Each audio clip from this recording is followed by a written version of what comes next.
Indigenous Rights Radio, because knowledge is power. World Education Day, also known as the International Day of Education, is an observance day recognized worldwide on the 24th of January. The celebration began in 2019 after a declaration by the United Nations General Assembly to honor the role of education for peace and development. The fifth edition of the International Day of Education is slated for Tuesday, 24 January 2023, with the theme to invest in people, prioritize education. In light of the upcoming celebration, Radio Nigeria took the opportunity to speak to stakeholders who expressed their different views on the current state as well as challenges faced by the Nigerian education system. It is an unarguable fact that education in Nigeria is not only affordable, you also acquire knowledge from people who are extremely qualified. You're getting a lot and paying less for it. Before people get employed in most Nigerian schools, the authorities make sure that these people are very qualified before employing them, so they don't just employ anybody. There has been a great improvement in the educational system in Nigeria. The likes of Don Jazzy, Wole Soyinka and Dora Akunyili, who had their educational foundations in Nigeria and have gone ahead to do exploits in their various fields. I think the education system is far behind compared to countries we are at par with. As in, I'm talking about African countries. For tertiary institutions, if you look at the rankings, you see most of other universities ahead of those that are native to Nigeria, right? Stuff like that. Then going down to the secondary and primary education, if you look at the statistics, transitioning from secondary school to higher institution, they have a significant drop in number of people that are applying because most people are no more even interested in education, and it's because most people that even go to school and graduate, there's no job. As much as it has potentials, it is actually very porous currently, and because of that, there is a personal input of students into education. We still have scheme of works that are decades ago. There's no improvement. There is no constant addition of what is currently and what will be coming soon. They're just recycling what they've already done before, so it is making little or no progress. The same books that you read for an English and Literary Studies student in 1997, the same book we are still reading now, Oedipus Rex and the rest of all those stories that do not evolve as the world evolves. I thought education evolves as the world evolves. It's really bad because series of strikes. Apart from the normal ASU strike, my school used to go on some 2 weeks, one week strike and things like that. So it's really bad. It's not that perfect because of poor training from the angle of the staff, that is the teachers, and then the poor availability of materials for education.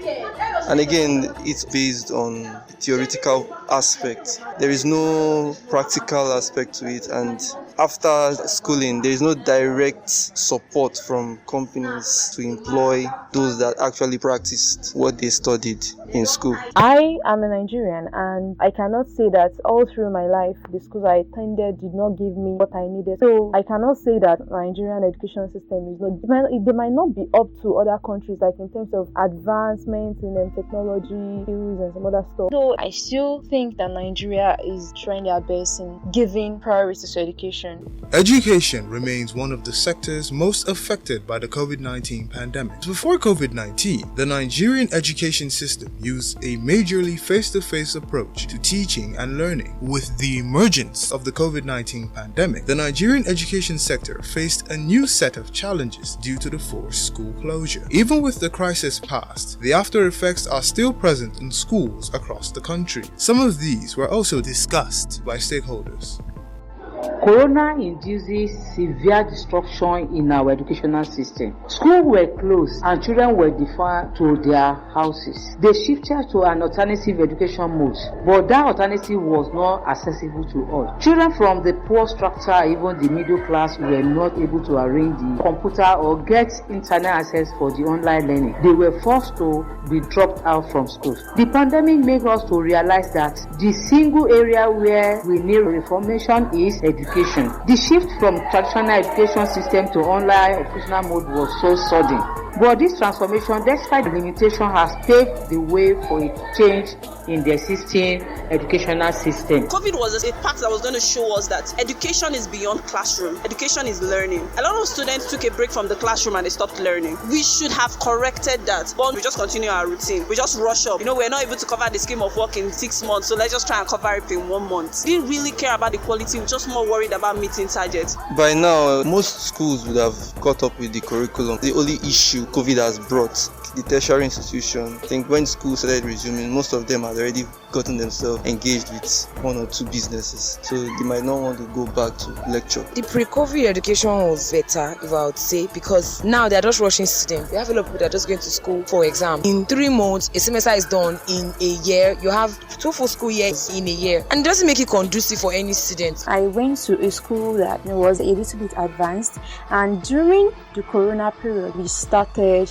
online exams. We started receiving classes from home. We did tests from home, classes from home, assignments from home, online, and that was like an avenue to broaden our views that education is beyond the 4 walls of the classroom. But that was impressive, and as you can see, so many schools too are still trying to do that too. My school wasn't doing anything in COVID. Other schools, you could see them host on Zoom and things like that. Every good school all around the world, they were doing e-classes and things like that, but nothing of such was happening. So we were just there for the 8 months doing nothing. Moving forward, various suggestions were made towards how the government as well as private school owners can hope to improve the standard of education in the country. Secondary schools need more engaging syllabus in every aspect. I've come to realize that these people, they actually like something that would engage them to learn. They have extracurricular activities. Do they go out for sport? Do they have fine arts? All these things that are largely underrated in these schools are what they actually really need. Children are not like adults that can just fall into a boring course. They like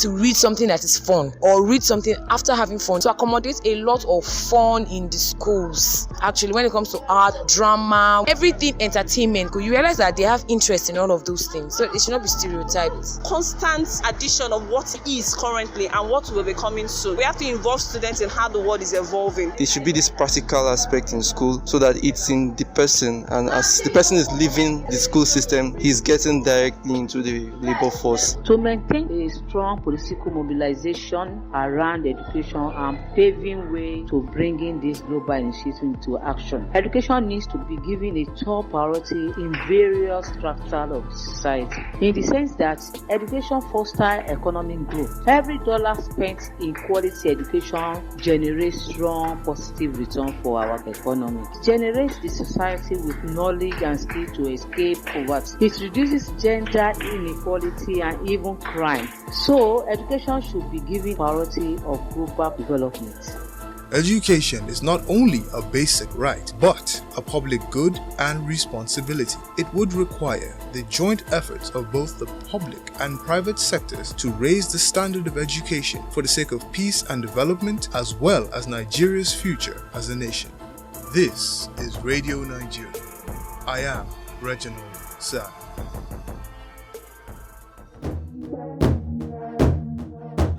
Indigenous Rights Radio, because knowledge is power.